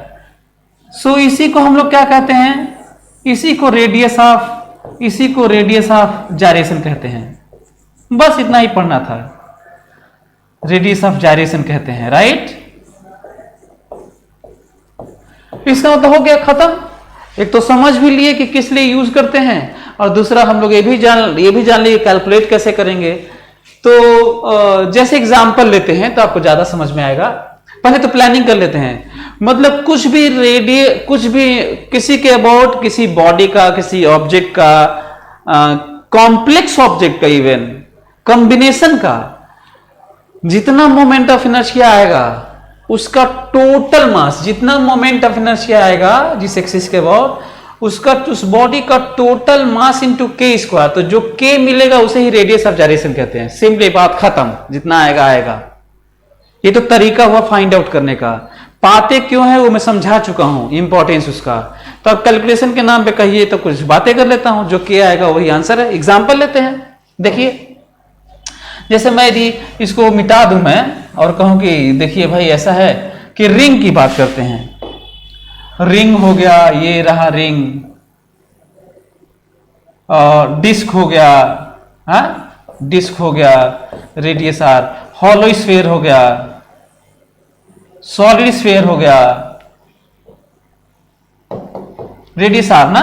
तो ये बताओ इसके लिए रेडियस ऑफ जायरेशन क्या कहेंगे, अपने एक्सिस के अबाउट, सब में अपने एक्सिस के अबाउट बात हो रही है, सब में अपने एक्सिस के अबाउट बात हो रही है, सब में अपने एक्सिस के अबाउट बात हो रही है। तो कैसे करोगे, कहो कि ऐसा है भाई कि ये होता है आई, और वो होता है एम के स्क्वायर, तो रेडियस ऑफ जायरेशन हो गया के बराबर आर। इसका याद करो, आई कितना होता है डिस्क का अपने एक्सिस के अबाउट, बताओ, होता है 1/2 एम आर स्क्वायर, और ये होता है मास इंटू के स्क्वायर। तो के की वैल्यू आ गई कितना, के की वैल्यू कितना हो गई r/√2। हॉलो स्फीयर का देखो, मोमेंट ऑफ इनर्शिया होता है 2/3 एम आर स्क्वायर। मैं ये लिखा हूं देखो, और उतना ही मास अपोजिट साइड में कितना, और दूरी रहे r के, सॉरी टोटल मास दूरी रहे k, तो बताना है what is radius of gyration. तो simply k is √2/3 into r. Solid sphere का अपने एक्सिस के अबाउट, तो I की वैल्यू है 2/5 एम आर स्क्वायर, और उतना ही मास पॉइंट मास, उतना ही पॉइंट मास, उतना ही मास पॉइंट मास कितनी दूरी कितने रेडियस पर रखा जाए कि मोमेंट ऑफ इनर्शिया वही हो, तो k की वैल्यू है √2/5 r। यही पढ़ना था, ठीक है। तो हमें लग रहा है कि रेडियस ऑफ जायरेशन भी जान गए। तो क्या ऐसा नहीं हो सकता कि हम लोग किसी और में कहीं और इसको अप्लाई करके देखने की कोशिश करें, कहीं पे भी, है ना। कोई कहता है कि हॉलो स्फीयर का अपने टेंजेंट के अबाउट जितना मोमेंट ऑफ इनर्शिया है रेडियस ऑफ जायरेशन है, सॉरी ध्यान से, हॉलो स्फीयर का टेंजेंट के अबाउट जितना रेडियस ऑफ जायरेशन है, सॉलिड स्फीयर का सेम मास का रेडियस ऑफ जायरेशन अपने टेंजेंट के अबाउट है, तो उनका रेशियो है वो 1/√21 है। तो बताइए n कितना है, इंटीजर टाइप में। इंटीजर टाइप क्वेश्चन को कैसे होते हैं मालूम है, देखो मैं बताता हूं, देखो ध्यान से सुनना।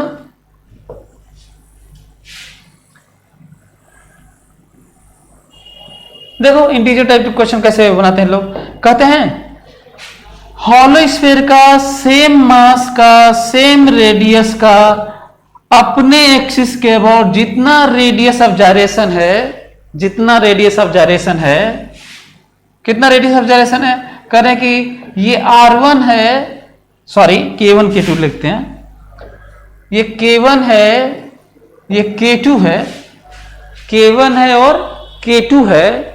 तो बताना है इनका रेशियो, क्वेश्चन ऐसे बनाते हैं, रेडियस जायरेशन का रेशियो यदि n/21 हो, रूट n/21 हो, तो n का वैल्यू बताइए। मान लीजिए कोई ये कहता है हॉलो स्फीयर सॉलिड स्फीयर का ना, राइट, K1 K2 देखते हैं, तो हो सकता है कि उल्टा भी करना पड़े इसको। चलो बताओ, टेंजेंट के अबाउट रेडियस ऑफ जायरेशन क्या कहेंगे, याद करो 2/3 है, ये है 2/3 एम आर स्क्वायर, ये 2/3 एम आर स्क्वायर है, तो इसके अबाउट क्या होगा, प्लस एम आर स्क्वायर जोड़ लोगे, तो बताओ आई की जगह क्या लिखोगे, 5/3 M R square is equal to MK1 square. तो बताओ कितना हो गया, K1 की वैल्यू आ गई, K1 की वैल्यू आ गई √5/3R। सिमिलरली इसका देखो, यदि इसके अबाउट होता है 2/5 एम आर स्क्वायर, तो शिफ्ट करो तो 7/5 हो जाएगा। I की वैल्यू है 7/5 एम आर स्क्वायर, उतने ही मास को कितनी दूर रखा जाए K2 स्क्वायर, तो इसकी वैल्यू आ गई, K2 की वैल्यू आ गई √7/5R, राइट, समझ में आ रहा है। अब K1/K2 कर लेते हैं, K1 मेरा निकल चुका है, K2 मेरा निकल चुका है। अब कहना है इंटीजर टाइप का बताने के लिए कि n बताइए। अब बच्चों से यही नहीं आता, सोचते हैं अरे बाप रे बाप ये तो बड़ा कठिन है। तो जो क्वेश्चन में इंटीजर टाइप दिया हुआ है वो मैं सॉल्व करने जा रहा हूं। K1/K2, K1 की जगह क्या रखूं बताओ, ये रखता हूं √5/3R डिवाइडेड बाई √7/5R बराबर n/√21 ना। यहां से देखो, ये जब ऊपर जाएगा तो ऊपर 5 होगा, नीचे √21 होगा, बराबर n/√21 होगा। तो पता नहीं चल गया कि n की वैल्यू कितनी है, n की वैल्यू है 5। तो कभी भी इंटीजर टाइप से घबराना नहीं चाहिए। ये नहीं कि क्या लिख दिया है अंडर रूट में, क्या जैसे डराना तो था ही ना कि √21 है, n बताना है, ये क्या है बड़ा। तो हम जो पढ़े हैं वही तो है, नया क्या है, आपको मैं आज पढ़ाया ही था। तो ऐसे समझना है। तो किसी भी क्वेश्चन से घबराना नहीं है। क्वेश्चन इतना डीपली लॉज को पढ़ना है, थ्योरी को पढ़ना है, एप्लीकेशन को पढ़ना है, कॉन्सेप्ट को समझना है, और प्रैक्टिस इतना कर लेना है कि कॉन्फिडेंट हो जाना है कि ऐसा कौन सा क्वेश्चन है जो हमारे कोर्स का हो और हमसे न आए। तो ये समझ के हम लोग को पढ़ना पड़ेगा। तो हमें लग रहा है कि रेडियस ऑफ जाइरेशन सीख गए। यदि ये बताओ कि इसी तरह क्वेश्चन में ये दूं आपको यदि कह दूं ऐसे कि ऐसा है भाई कि ये रहा 4 रॉड है ना, ये रॉड है, फिर ये भी रॉड है, फिर ये भी रॉड है, और फिर ये भी रॉड है, राइट। मास m है, लेंथ l है, मास m है, लेंथ l है, मास m है, लेंथ l है, और मास m है, लेंथ l है। स्क्वायर फ्रेम है रॉड का, है ना, ये स्क्वायर प्लेट नहीं है। अब कोई कहे कि ऐसा करिए कि इसके अबाउट हमको बता दीजिए कि कितना है मोमेंट ऑफ इनर्शिया कितना है, इसके अबाउट बता दीजिए कि मोमेंट ऑफ इनर्शिया कितना है, जेड के अबाउट बता दीजिए मोमेंट ऑफ इनर्शिया कितना है, इस ए के अबाउट बता दीजिए मोमेंट ऑफ इनर्शिया कितना है। सही है। एक्स के अबाउट बता दीजिए, वाई के अबाउट बता दीजिए, जेड के अबाउट बता दीजिए, और ये 45 डिग्री है ये वाला,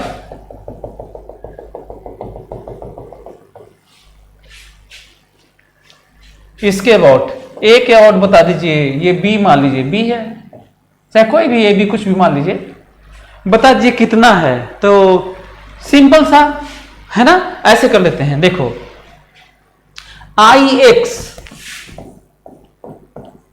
आई एक्स निकालना है, आई एक्स।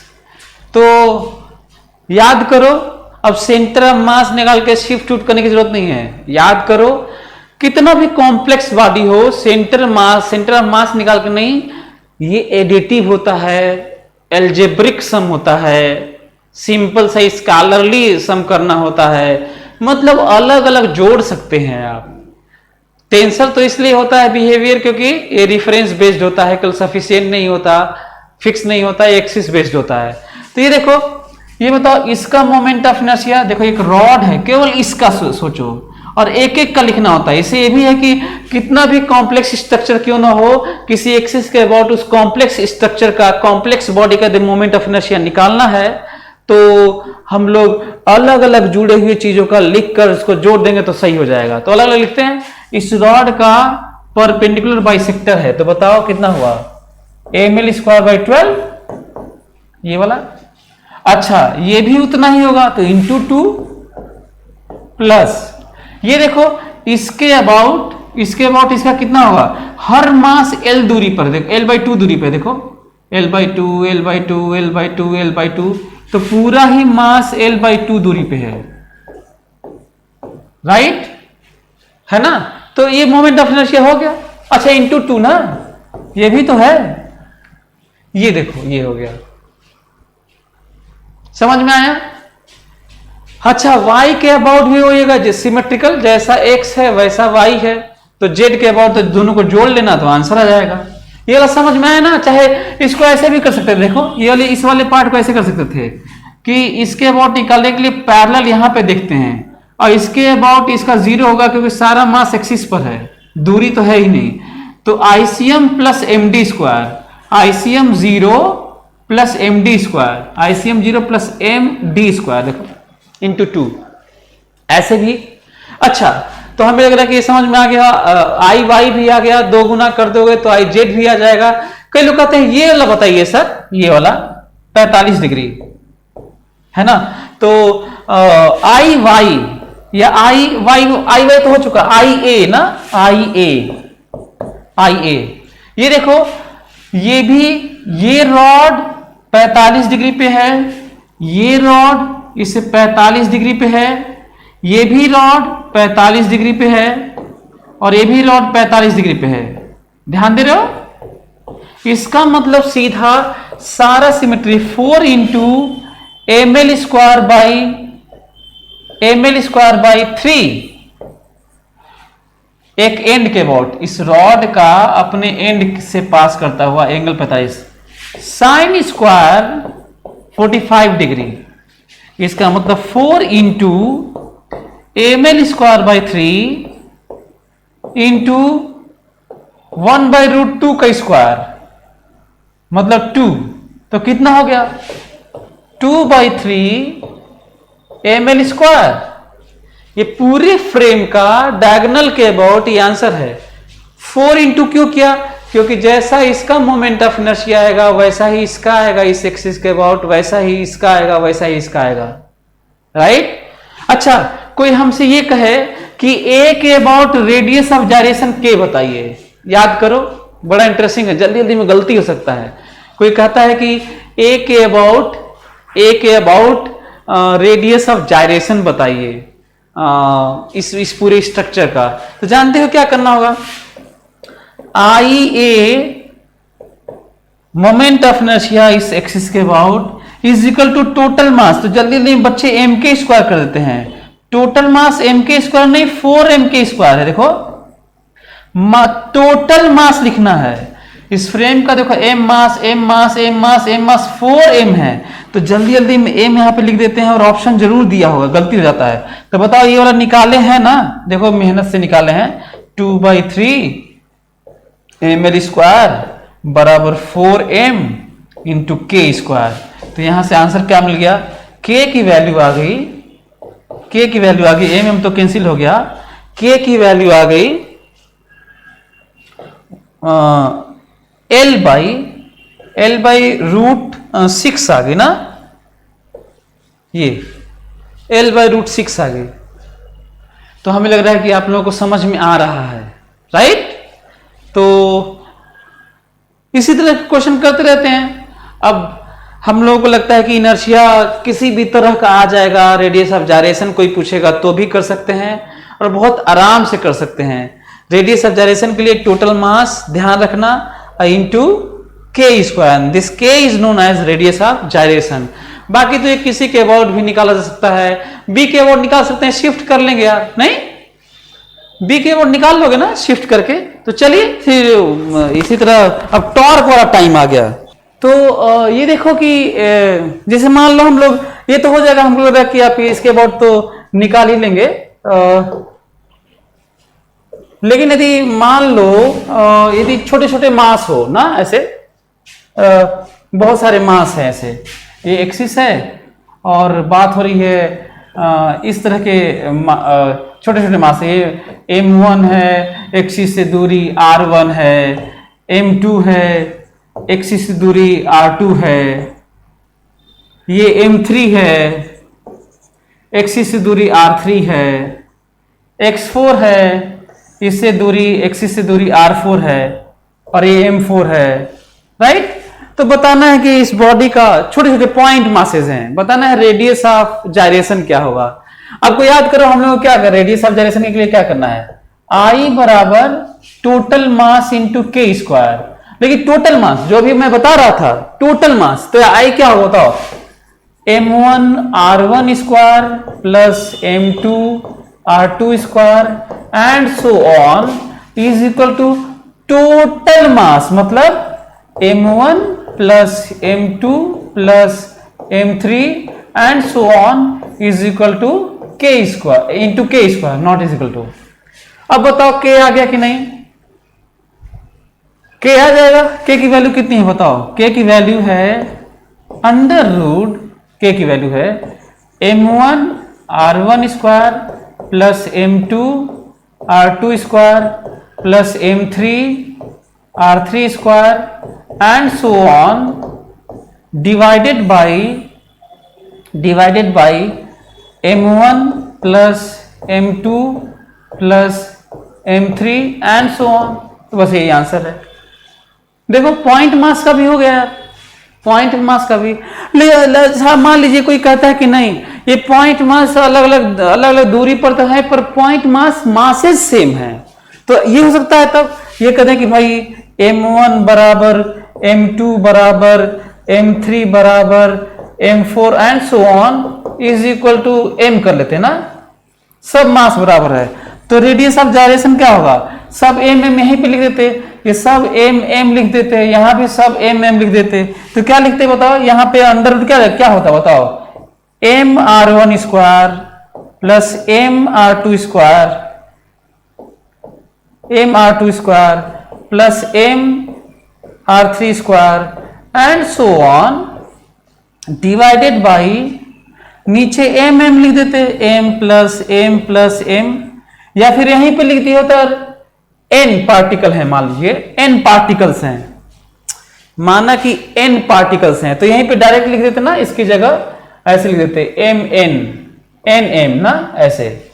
तो यहां से क्या पता चला, यदि कॉमन ले लेंगे हम लोग तो ये पता चलेगा कि ये m है r1 square plus r2 square and so on divided by nm, नीचे n पार्टिकल्स हैं तो nm, mm कैंसिल, तो क्या हो जाएगा ये under root r1 square plus r2 square plus and so on divided by n। इसे क्या कहते हैं याद है, इसे रूट मीन स्क्वायर कहते हैं,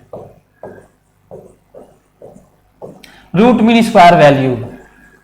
तो ये भी जानो, पता नहीं हो सकता है कहीं दिया हो तो डायरेक्ट यूज कर लेना। कोई कहता है कि जितने भी पार्टिकल्स हैं मास सेम है और रूट मीन स्क्वायर वैल्यू हम दे रहे हैं, तो इसका मतलब कैलकुलेट करने की जरूरत नहीं है, वही रेडियस ऑफ जायरेशन है। इंटरेस्टिंग रिजल्ट आया।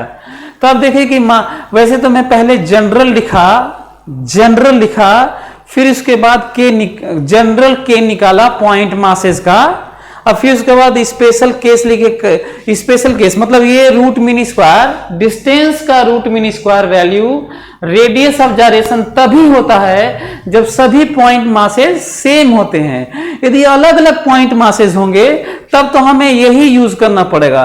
तो हमें लगता है कि ना इसको यूज करने की जरूरत है ना इसको, बल्कि ज्यादा अच्छा है तो मैं ऐसे कैलकुलेट कर दिया ताकि कहीं पे देखो। साइंटिफिक अप्रोच तो यही है कि आप थ्योरी का अप्लाई करके चीजें आप डिराइव करें, राइट। ये कोई रट लेगा तो क्या मतलब है फिर साइंस के लिए आप बने ही नहीं है, कुछ और पढ़िए, कोई जरूरत नहीं है साइंस पढ़ने की।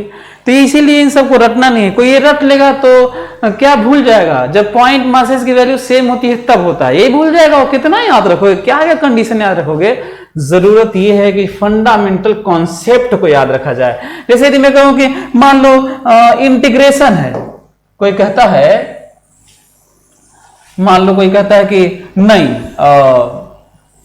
इंटीग्रेट करके जो फंडामेंटल है, तो तब तो हम ऐसे कहें कि आई बराबर आई को लिखना होगा। कोई कहता है कहीं इंटीग्रेशन है, तो इंटीग्रेशन क्या होता है, ऐसे होगा कि dm into r square axis से, that is what m into के square. So what is value of k continuous body के लिए, तो कहते हैं कि ऐसा है कि this what, this integration dm into r square, this moment of inertia divided by m। So ये और जनरल हो गया कॉन्टिन्यूअस बॉडी के लिए, ठीक है, राइट।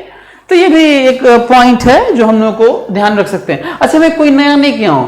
यदि कोई देखेगा इतिहास भूगोल का बंदा तो ये देखेगा जैसे लग रहा है कि पता नहीं कोई आइंस्टाइन का कोई बहुत बड़ा सा यूनिवर्स का कोई क्वेश्चन है जो अच्छा हुआ कि साइंस नहीं लिया, नहीं तो बड़ा डरावना है। हे भगवान, बड़ा सद्बुद्धि दे दिए कि हम साइंस नहीं लिए, नहीं तो ये तो देखने में बड़ा डरावना लग रहा है, ऊपर से सांप टाइप लग रहा है, फुफार मार रहा है, ये तो कभी ये नहीं आता। तो ऐसे नहीं, ये वही लिखा हूं, इसी चीज को मैं कॉन्टिन्यूअस बॉडी का जो बेसिक फंडामेंटल है, moment of inertia mass into distance square का integration, that is for continuous body, उसी को लिखा हूं। कोई बड़ी चीज नहीं है, तो किसी भी चीज से घबराना नहीं है, बल्कि हमेशा तैयार रहना है कि हम भी चीजें डिराइव कर सकते हैं, क्योंकि फंडामेंटल कॉन्सेप्ट हम समझ चुके हैं, राइट। तो इसका ख्याल रखिएगा। चलो लिखो जो मैं दिया था x के अबाउट स्पेसिफिक है, फिर से सेपरेट देखना ना, i x आई एक्स 70 लिखते हैं। इस रॉड का कितना m²/12 इंटू 2 क्यों? जितना इसका है उतना इसका है। अच्छा ये देखो सारा मास L/2 दूरी पे। अच्छा ये भी आप पैरेलल एक्सिस थ्योरम यूज कर सकते हैं। यदि इस रॉड का इसके अबाउट इतना है तो पैरेलल एक लाइन खींचते हैं जो सेंटर ऑफ मास से पास है, इसके सेंटर ऑफ मास से। और कितना होगा 0 आपका m²। भाई रॉड का अपने लेंथ के लॉन्ग तो 0 ही होता है, प्लस md² देखो इंटू 2 कितना हो ये 2/3 m²। अच्छा यही I/J सिमेट्रिकली 45 into 4। ये 4 क्यों? अरे चारों तो वही है, चारों तो 45 डिग्री पे एक्सिस के। तो कितना आया ये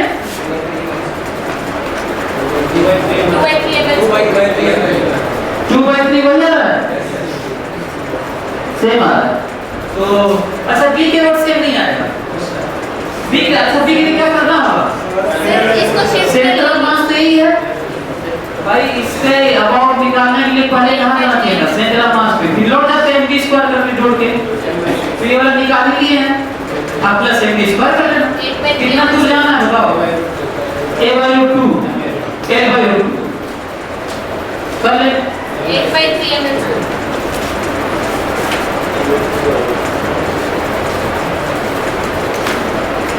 अच्छा इसके अबाउट बता दो क्या? सी के अबाउट सबसे बता, जल्दी से बताओ। सी के अबाउट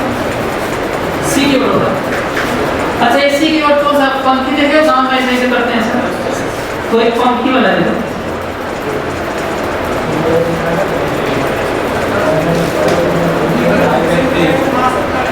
हाँ इसको ये वाला हाँ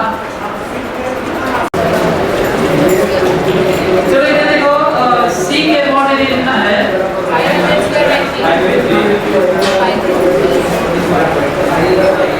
सी के अबाउट लिखना हो तो क्या लिखना बताओ? फिर इस रॉड का सी के अबाउट बताओ। आई सी इसका बताओ 0। अच्छा इसका बताओ m² इंटू 2 दोनों के लिए। अच्छा इसका बताओ m² कितना आ गया 5/3 m²। चलो मोमेंट ऑफ इनर्शिया हो गया, कुछ बचा नहीं है ना। और मोमेंट ऑफ इनर्शिया कम से कम नहीं छूटना चाहिए। और रोटेशनल में बहुत इंपॉर्टेंट रोल प्ले करेगा, तो फिर आगे जो पढ़ेंगे देखते हैं कहाँ तक से पहुंच पाते हैं एग्जाम। चलिए ओके थैंक यू।